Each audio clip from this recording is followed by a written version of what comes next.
وعلى آله وصحبه أجمعين. Pertama-tama marilah kita panjatkan puji syukur kehadirat Allah Subhanahu wa taala yang mana telah mengumpulkan kita pada pagi hari ini, yang mana cuacanya Masya Allah itu ya sangat indah. Salam marilah kita semoga tercerahkan ke junjungan alam pemimpin bangsa dan bangsa aja Sayyidina Muhammad sallallahu alaihi wasallam, serta kepada keluarga, sahabat, terus kepada umat Islam. Izin kepada Bapak dosen selaku pengampu mata kuliah tasawuf, yang mana pagi hari ini kita kelompok 7 ya,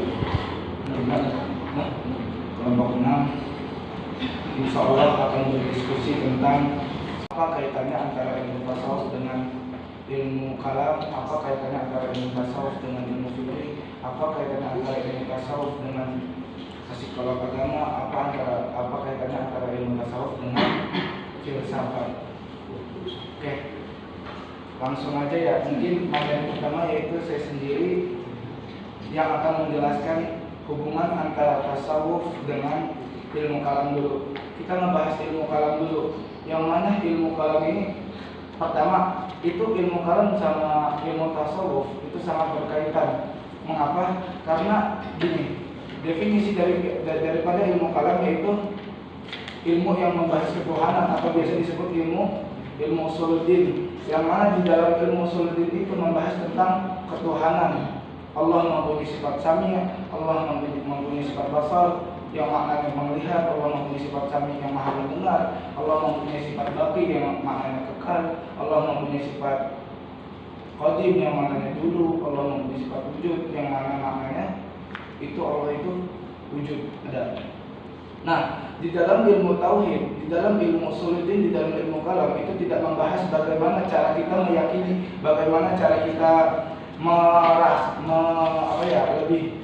Karena ilmu tasawuf itu dirasa adanya ya.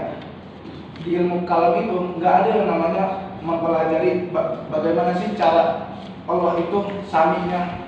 Kita tuh nggak bisa merasakan bahwasanya Allah itu maha sami. Di ilmu kalam itu nggak dibahas begitu. Itu adanya di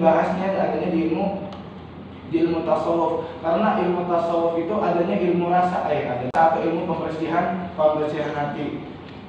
Yang mana jikalau kita percaya kan, kita kan bahwasanya Allah itu sifat basar, mempunyai sifat basar. Kita nggak tahu bahwasanya, kita nggak bisa merasai bahwasanya Allah itu sifat basar. Kalau kita belajar ilmu kalam saja. Kalau kita belajar ilmu tasawuf, kita akan bagaimana meresapi bagaimana Allah itu punya sifat maha mendengar, bagaimana Allah maha sifat pengampun, bagaimana Allah mempunyai sifat melihat.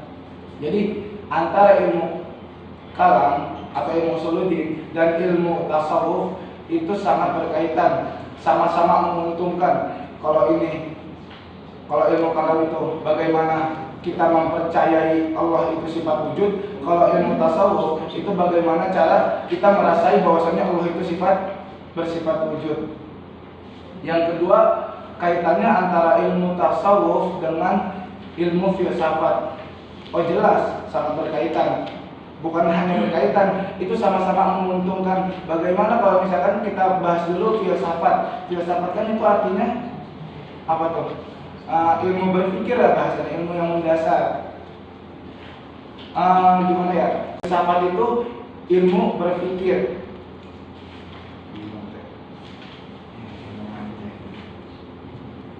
Ilmu filsafat sama ilmu tasawuf itu, kalau nggak salah saya nyari dari bukunya Bapak itu, sama-sama menguntungkan karena kan kalau misalkan ilmu tasawuf tanpa ilmu pemikiran, tanpa ilmu itu nggak bisa kan ilmu tasawuf. Jadi kalau misalkan kita ingin menambah wawasan tentang ilmu tasawuf, kita ingin meningkatkan rasa-rasa di hati untuk dekat kepada Allah, itu nggak mungkin kalau nggak punya ilmu. Ilmunya itu tuh salah satunya dengan berfilsafat, dengan cara memikirkan bagaimana Allah itu begitu, pokoknya segala macamnya. Tapi ini ada filsafat Islam ya. Mungkin kalau kita filsafat lain mah nggak membahas tentang keallahan ya, ketasawufan ya. Mungkin itu aja yang bisa saya sampaikan. kurang lebihnya mohon maaf. Lanjut ke materi kedua, yaitu tentang hubungan antara ilmu tasawuf dan psikologi agama. Ya, tafadhol. Jadi Anda Silakan. Anda baru tuh tentang ilmu kalam ya? Iya. Ilmu filsafat. Filsafat. Ya. Filsafat itu filsafat apa? Filsafat. Ilmu berpikir, Pak, setahu saya, Pak. Saya akan Allah itu melihatnya bagaimana? Punya pemahaman seluruh alam ini dipikirkan dan seluruhnya itu dilogikakan sehingga ada hal yang tidak bisa disentuh karena memang keterbatasan akal manusia. Selanjutnya hubungan ilmu tasawuf dengan psikologi agama. Secara ilmu tasawuf kan ilmu yang mempelajari menyucikan jiwa, membersihkan diri, gitu kan. Terus sedangkan psikologi agama yang mempelajari tentang tingkah perilaku seseorang. Jadi hubungan antara ilmu tasawuf dan psikologi ini sangat erat. Ya, tingkah laku seseorang baik apabila hatinya bersih, dirinya bersih, gitu kan. Orang yang ingin bertasawuf itu hatinya harus bersih, dirinya bersih, tingkah lakunya juga baik. Jadi memiliki hubungan lah antara psikologi agama ini dengan ilmu tasawuf itu sendiri. Contohnya misalkan orang depresi atau apa gitu datang ke psikiater gitu kan, dia konsultasi itu buat apa? Biar dirinya tenang, biar dirinya gak depresi lagi gitu. Ilmu tasawuf juga sebenarnya kita semua juga harus bertasawuf biar hati kita tuh bersih. Ketika dibacakan ayat-ayat Allah tadi bergetar gitu kan. Ini di masjid kamu nggak ketawa ya. Iya, makanya sebenarnya di kita juga harus bertasawuf biar bersih gitu kan. Nah, itu orang yang depresi datang ke psikologi itu kan juga buat biar dirinya tuh tenang. Sama kita juga mendekatkan diri kepada Allah biar hati kita tenang, biar pikiran kita terbuka, biar dapat hidayah sama Allah. Nah, ya, jadi ilmu tasawuf dan psikologi agama itu memiliki hubungan yang sangat erat. Nah, begitu saja. Di mana rasanya di mana? Di situ tadi Pak, kan psikologi mempelajari tentang tingkah laku seseorang. Ilmu tasawuf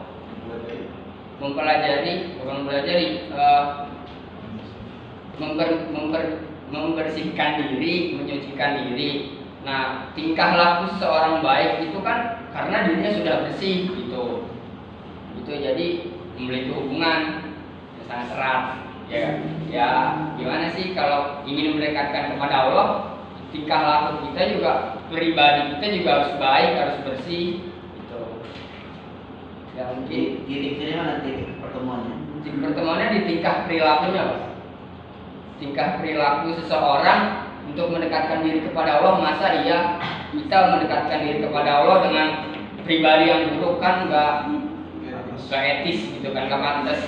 Makanya ketika ingin membersihkan diri, membersihkan hati, diri kita juga harus baik, perilaku kita juga harus baik, perilaku kita harus bersih.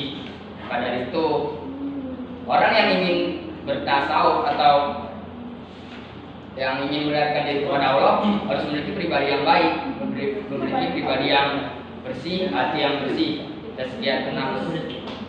Mungkin itu saja bisa dapat saya sampaikan. Terima kasih kepada Ilyas Firmansyah yang sudah menyampaikan hubungan antara tasawuf dan psikolog agama. Lanjut ke materi terakhir, yaitu hubungan antara tasawuf dan fikih. Pada Mui dipersilakan. Baik, saya akan menjelaskan sedikit tentang hubungan antara ilmu akhlak tasawuf dengan ilmu fikih ya. Tidak beda jauh dari yang teman-teman saya jelaskan tadi tentang akhlak tasawuf. Antara bedanya itu akhlak tasawuf dengan fikih ya. Tasawuf itu kan emang jiwa yang bersih kan. Dan dijelaskan di fikih itu di situ fikih juga menentangkan kita wudu ya. Jadi di dalam kitab fikih juga didahulukan. Kenapa didahulukan dengan kitab wudu? Karena sesuatu yang harus dilakukan kita itu harus bersuci dulu, ya kan? Ya. Jadi kita sebagai umat Islam kita harus berakhlak tasawuf. Itu akhlak tasawuf dengan fikih itu bersyariatan, bertentangan ya tentang apa itu bersuci atau itu hati kita yang suci yang dijelaskan dengan oleh Ilyas tadi itu tazkiyatun nafs ya. Oke, mungkin cukup sekian dari saya. Panggil itu. Ini syariat. Dikhudu anni manasika tentang manasik. Selalu gambar aitumuni berarti ada tata caranya. Oh, tahu? Berarti diarahkan kepada pendekatan diri hati, masalah ilmu hati, ilmu batin. Apabila orang bertasawuf tanpa fikih, itu bisa-bisa dia jin. Kalau dia mengedepankan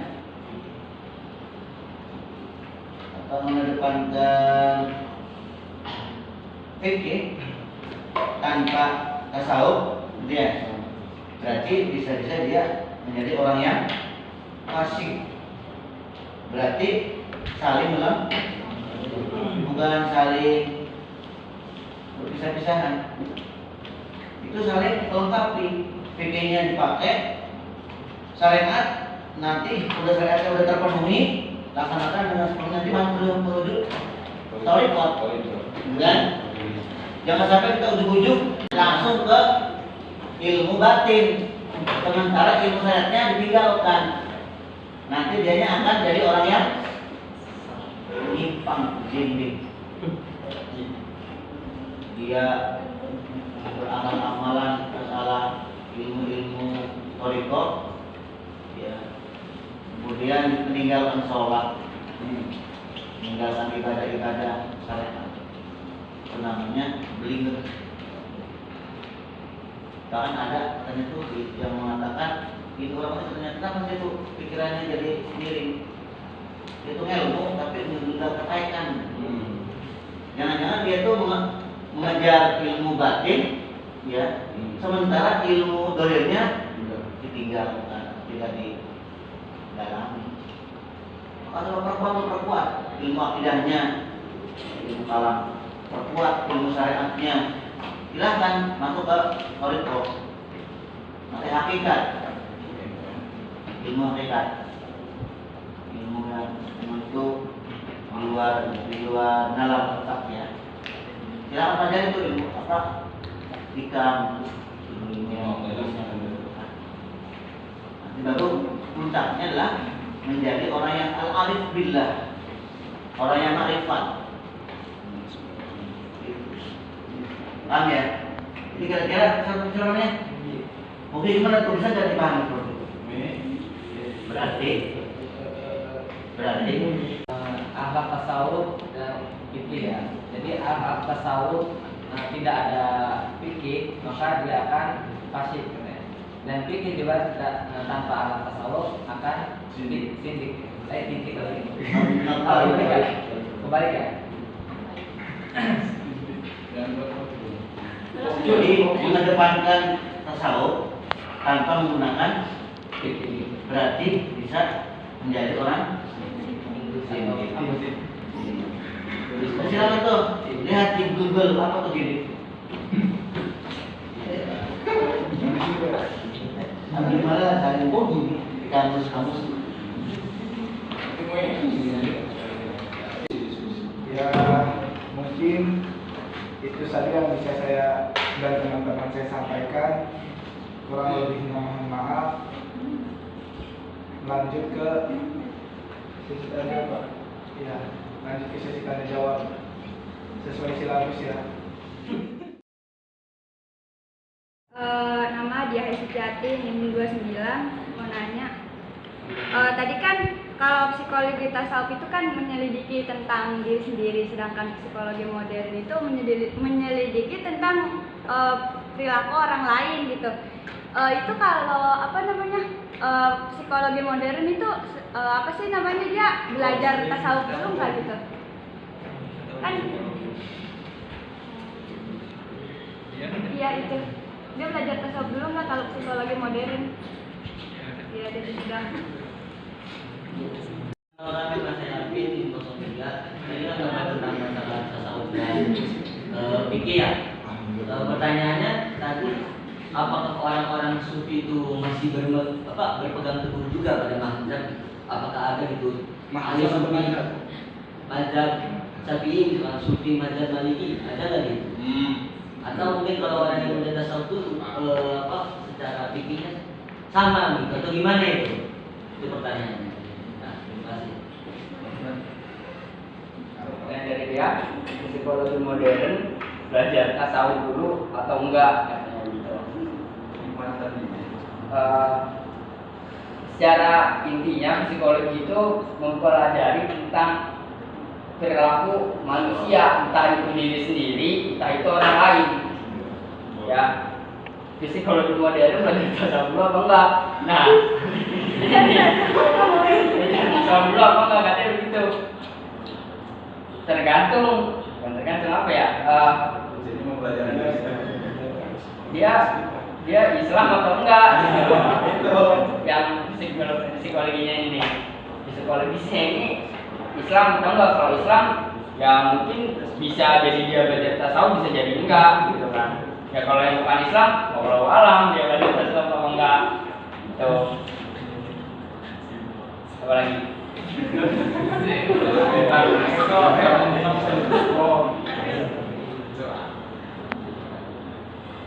Teman-teman ada yang ingin menambahkan atau menyangkal?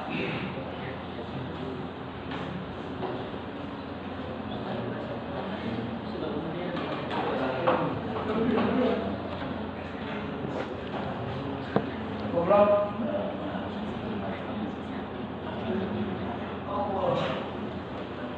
Mana dia? Goblok. NU 1126. Sekarang pertanyaannya, orang-orang yang hidup sebelum tahun 1912 ya, Jalan Raya Singawi, jangan picik dirinya seorang Muhammadiyah, seorang NU, seorang apalah itu orang tertentu, dia punya perasaan akulah yang berhak surga, akulah yang paling bagus. Nah begitu, itu namanya wadah untuk berdakwah. Orang itu berhak ke surga, Muhammadiyah juga berhak ke surga, pasti sama berhak ke surga, ya kan? Yang penting jangan saling olok-olok, saling membenci antar ormas, antar golongan, antar warna. Masing-masing punya gaya jalan menuju ke surga. Ya kan tadi saya katakan, lahirnya Muhammadiyah 1112. Nah bagaimana orang-orang sebelumnya itu, yang lahir sebelumnya itu, Nawawi, lahirnya kapan? Sebelum awal-awal ini yang di tahun 20 ya? 14 Iya, 1500 sekian gitu. iya sekian. Jadi menjelang akhir abad 19. Sekarang mau disoal juga. Nah, berarti kalau begitu, ya, jangan terlalu apa dengan cara dakwanya Muhammadiyah, dakwanya NU, dakwanya Persis, apa ya yang nama itu dasar-dasar ilmu dengan apa ilmu sisat gitu ya, rupiah, mungkin Muhammadiyah dasar sisat. Nah, kemudian berbeda, itulah hasil dia mereka, kita hormati. Silakan mana yang kamu ikuti, yang kamu yakini ikut. Jangan saling mencela, karena memang yang namanya ranah ijtihad adalah itu ranah ibadah. Kalau benar hasilnya, ya, dengan niat baik kita ingin menentukan sebuah hukum karena Allah dapat 2 pahala kalau benar hasilnya, benar dalam pandangan Allah ya. Kalau salah hasil ijtihadnya dan dia bukan berniat untuk menjerumuskan umat, yang itu yang dia dapatkan gitu, maka dapat 1 pahala dia buat usahanya itu. Maka istihada fa asoba lahu ajron 2 pahala. Kalau benar 2 pahala. Baik, jika salah hasil istihadnya lahu ajron dapat 1 pahala. Itu yang ini kan para mahasiswa kan harus berpikirnya begitu. Jangan cuma ada orang yang beda tembak dia, jangan beda lebaran tak bunuh atau mungkin disisihkan, jangan begitu ya. Kita makanya ini orang yang agak paham gitu ya, saling menghormati, saling toleransi. Paham ya? Lagi.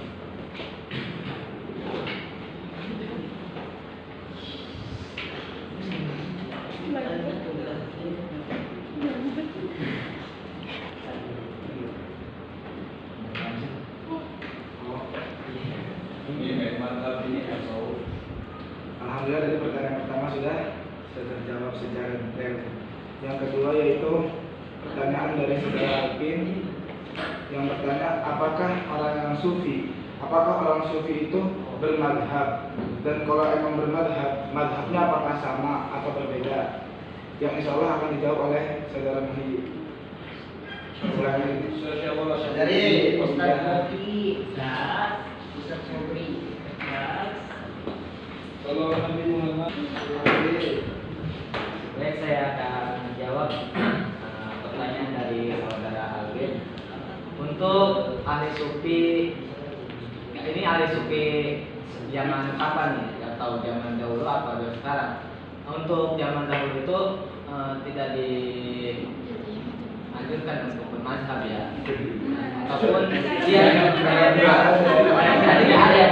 tidak ada ya bermazhab. Untuk sekarang atau pada masa sekarang itu harus bermazhab. Itu berbeda-beda. Ada mazhab Maliki, Syafi'i, Hambali dan Hanafi. Ya, gitu. Ini mengenai tasawuf ini. Tadi kan di kata ini orang sufi itu apa mazhabnya nih? Kalau ada tapi itu tadi mazhab fikih kan, bukan tasawuf. Dan yang dikatakan tadi itu sufi loh. Tapi, hanya dari tahu.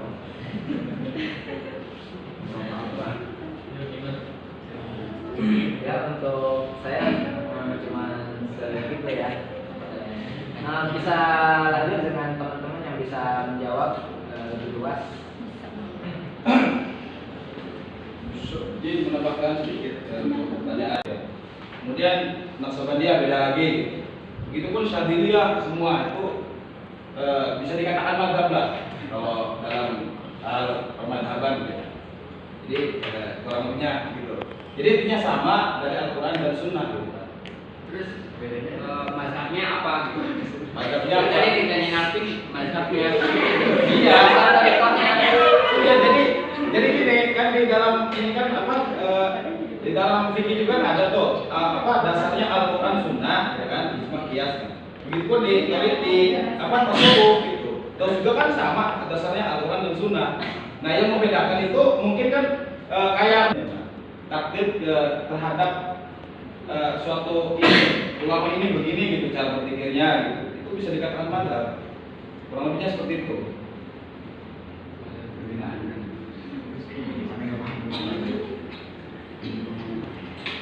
Ini mungkin ada itu mazhab fikih ya, fikih. Iya. Nah, temannya. Si Alvin Pak. Yang ada fikih kan ada fikihnya. Iya maksudnya Pak, kan kita ini bertasawuf misalnya, banyak tasawuf kan kayak dulu misalnya pakai tasawuf itu pasti kan syariat dulu kan, artinya menggunakan fikih dulu. Nah fikihnya itu beda-beda dari setiap sufi itu. Apakah misalnya Imam Ghazali berpegang mazhabnya Maliki, misalnya Hanafi atau apa gitu? Ya beda-beda, itu nggak sama. Berarti mazhab fikih kan. Berarti sama kayak kita ini bermazhab gitu. Iya, bermadzhab. Itu mazhabnya ada mazhab A, B, C, ya. Pokoknya itu berbeda-beda lah. Nggak sama. Yang jelas mazhab fikih itu lahirnya kapan? Mungkin banyak yang lahirnya sebelum Imam Ghazali atau setelah sebelumnya Syekh Al-Jailani. Atau dia bermadzhab? Dia bermadzhab. Tapi mazhabnya ada yang mungkin tertentu, ada yang mungkin semacam apa mazhabnya beberapa dia ambil gitu ya satu mazhab. Itu hak mereka. Yang jelas tadi mengutamakan Al-Quran wal Sunnah. Artinya tidak mesti satu mazhab. Gitu kan? Intinya begini, kan orang kalau mau bertasawuf itu harus berfikih dulu, bersyariat. Nah, di dalam syariatnya ini yang berbeda-beda.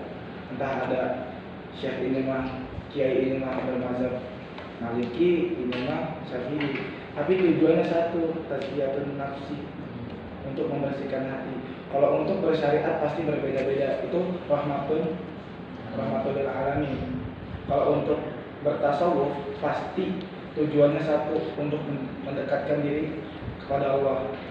Untuk caranya tadi bertarekah, untuk tasawufnya pasti satu jalurnya. Untuk tarekahnya berbeda-beda, ada yang syadziliyah, ada yang naksabandiyah, ada yang rifaiyah, ada yang qadariyah, macam-macam. Tapi semua tarekah yang pernah saya baca itu satu tujuannya, untuk mendekatkan diri kepada Allah. Mungkin itu saja yang bisa saya sampaikan dan teman-teman saya sampaikan. Kurang lebihnya mohon maaf. Wal afwa minkum. Wassalamualaikum warahmatullahi wabarakatuh. Kalau ada